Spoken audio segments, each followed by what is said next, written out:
For too many years, families of children with devastating illnesses have felt helpless as they watch their child suffer. Today, they're taking matters into their own hands and finally finding relief treating their child with cannabis. These are their stories.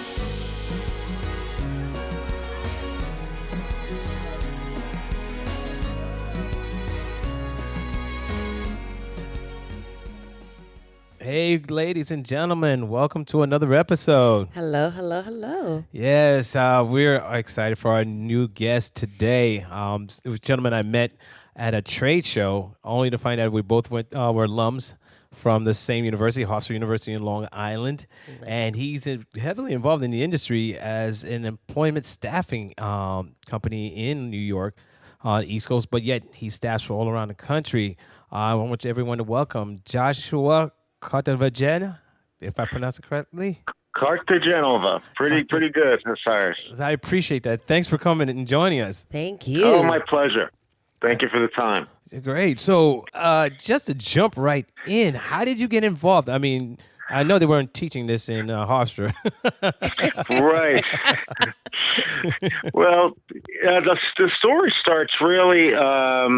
I've been in staffing for 20 years at this point.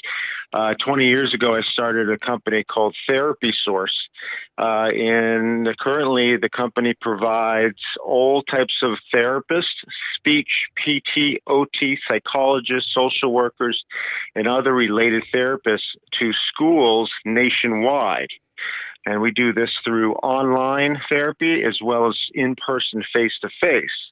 Mm-hmm. The company has grown to 41 states, about 2,000 therapists, and being that is in the staffing industry and what I consider niche staffing, I was able to take this experience of being a staffing professional and running a $30 million company and apply it to another niche. And that niche happens to be in the cannabis and hemp area. So back in 2018, I saw the rather strong growth in the cannabis market, and I went to my first MJBulls show and to assess the market. And really wanted to get an idea of, what type of caliber of a professional that we were dealing with, and how far along it has been in the development.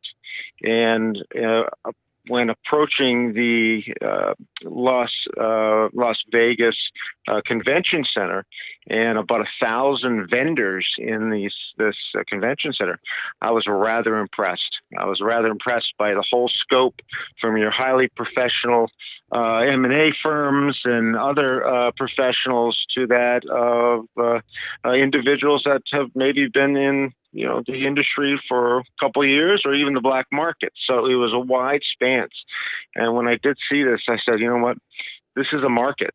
People are going to need good people to join the industry. And hence, that's how Calyx staffing started. Now, have you seen any crossovers? So people that you normally place in mainstream type positions that you had are now saying, hey, Josh, can you look for some, any jobs available in the cannabis industry or hemp? Well, the markets are totally different. One is we're placing therapists who are certified in schools. And then on the Calyx side, we are placing anywhere from your low managers all the way up to C-level executives. When you're a staffing professional and you understand the client needs and the communication aspect of moving, obviously, a great candidate to that of a great client, doesn't really matter what the industry is if you understand those basic concepts of the business. And that's why this is why I decided to start the company, and it continues to grow. What kind of placement are these companies looking for when they reach out to you? Not to age myself, but I distinctly remember the internet boom. And the growth of the internet boom, where anything with a .com on it was a successful IPO. Well, cannabis is similar into that situation. And being in the start, there was a lot of interest in almost any type of people. we're getting to a maturity level, not highly mature, but maturity level where great leadership teams really know what they're looking for. So we really open it up to anyone. You don't need to have cannabis experience. What you need to have is what I call it's a BAT principle, B-A-T, which is your behavior, your actions, and your techniques. Now you're able to apply that to any industry, but behaviors is really, how well can you work within the culture? How well is there a fit? Do you get frustrated easily? Why do you get frustrated easily? So there's a whole slew of behavioral questions that we ask in our entire process. Second is the actions. The actions are, what did you do at your past job? What made you successful? How were you able to grow revenues from X amount to XX amount? Or how were you able to do this particular job or this project? And then techniques are more the finite skills in the action. Okay, meaning, I grew sales from $1 to $2. Great. How did you increase that 100%? What are the techniques that you used? And those types of finite skills are a real indicator to see how can this person provide this BAT principle into this newer organization that may need to be getting off the ground. And so those are some elements that we look for. I like people that are actually outside the industry. They bring in new ideas. I do like people in retail jobs. There's a lot of charisma needed, especially in the sales area of cannabis, because it's becoming, everyone's growing, right? And there's a slew of products, so what makes one strain better than the other? They could be very similar. However, relationships go a long way because people do business with people that they trust. True. Because I recall when I worked as the operations director for a charter school, because we were building from the ground up. We had no infrastructure, we had no staffing, and I was put in charge of staffing. And the resumes I looked for are people who had like the startup experience. They knew what it was like to be on the floor and using the phone, or taking makeshift items and put them together to make a desk, just to give us enough time to build up. So I understand when you're looking for like specific experience that could be transferable, and that's very important. Now, what positions have you been filling based on regions? Have you been filling more spaces in the East Coast, Midwest, or the West? We work nationwide. So like a lot of organizations, they have their Western Coast, the Washington and Oregon and California companies. East Coast is popping up. I know a lot of states have it on their ballots for this year.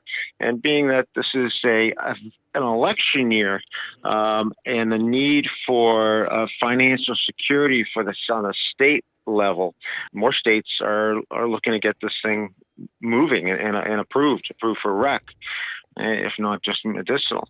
But with this type of growth going on, I see growth everywhere, because it's exciting. It's a new, it's a new controlled substance, and it's not even federally legal yet.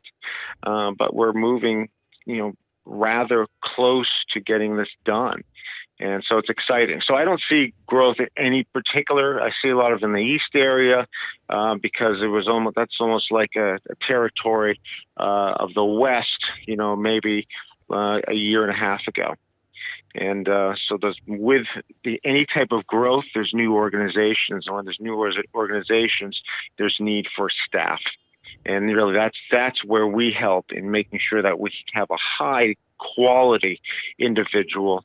And that's the most important part, because we're supporting an industry, and it behooves us to put in particular levels of quality that we're not proud of.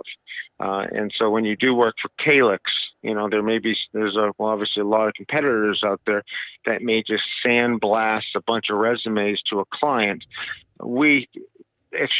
we take a lot of extreme steps to make sure that when we do submit, we're only submitting 1 or 2 people because we're dead on. And the clients will tell you that. So what positions are like the most in demand that you've noticed? Good question. Where we stand here, because of the idea of revenue, sales positions are very, very important. There's a lot of funding, private funding for these organizations, especially the newer ones, and the ability to be able to have a grow or retail or what have you. You're going to need a lot of sales. So sales has been rather popular. Operations like COO. Also, C levels on the licensing level.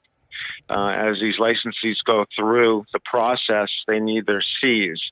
And that's really where we come. But at this point, we're getting a lot of sales positions. You never have to do any career coaching. Do you offer that, like career coaching services? Well, we are highly qualified to do that, but it's never been a service of ours in career coaching. Oh, okay. Now, most of you do regional. Now, do you guys also help with the process of relocation? So someone from California, say I apply for a job and I got the job, and as part of the negotiation, I'm assuming since you're the go-between, the broker of this whole thing, you would be able also to work out the relocation, or is that something that the person being hired and the company hiring them would work that out? Yeah, that's part of one of the perks of working, obviously, with Calyx. These are things that we can help negotiate for the candidate. If the client is open to getting someone West Coast or vice versa or wherever that they may reside, that's usually part of that type of package, and we can help them with that upon the negotiation process. Have you ever come across where you place someone and after a few months it just doesn't work out? And what normally happens? I mean, are you contacted afterwards, or are you being informed of what's going on? Well, in a lot of organizations such as ours, there's a guarantee. So okay. we have a 30 or 60-day guarantee program. Usually after 30 days, somebody knows whether this person is a fit or not, because they're fast-moving organizations, and a lot of the smaller ones. It's about being an entrepreneur, right? A lot of processes may not be in place. It's not like you're placing someone at an IBM. So sometimes there's dysfunction in fast-growing entrepreneurial type organizations. You might have a wonderful product and everything else, and that's natural in any type of startup organization. So, but at the end of the day, when placing an individual, the client knows if that's a true fit. And it usually never comes down to skill set. It's more about culture of that integration, because that's the hardest part. So we're going to stop this part 1, and we're going to do part 2. So everyone tune in for part 2. We just want to say good night to everyone. Thank you for tuning in, and please tune in for the part 2.